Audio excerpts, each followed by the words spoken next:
The Hudson River, 2 years ago. I'm just gonna come out and say it. Metal Gear Solid 2 is my favourite Metal Gear game. As great as the games that came before and after are, this just marks the pinnacle of the series for me. The only problem I've got is that it's hard for me to put into words why I love it so much. Maybe it's because it was my first Metal Gear Solid game. It's true that your first love in any game series is usually the one that sticks with you the most, just because nothing else feels as special afterwards.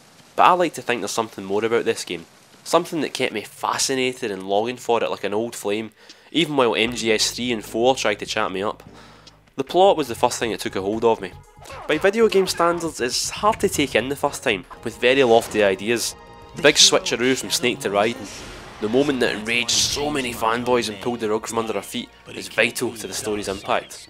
While everybody was going in the forums to write death threats to Kojima's team, I was soaking in one of the most ambitious stories in a game, one where the main character, Raiden, learns that nothing in his world is real. That said, this isn't a game to be taken seriously. For all its lofty ambitions and questions about humanity, it also features an actual honest-to-goodness vampire, and a villain who gets possessed by the soul of a newly grafted arm. Actually, between you and me, I found MGS4's explanations for both of those less convincing than there actually being an actual vampire and an actual man possessed by an actual arm. But you can't fault the game for being ambitious, featuring as it does some of the most memorable moments in gaming history. The Colonel going mental, the revelation of the Patriots, the infamous fishing mailed. But the main reason I love this game so much, the main reason it's got such a grip on me, even after all these years, is just how deep the gameplay is. MGS2 is a toy as much as it is a game.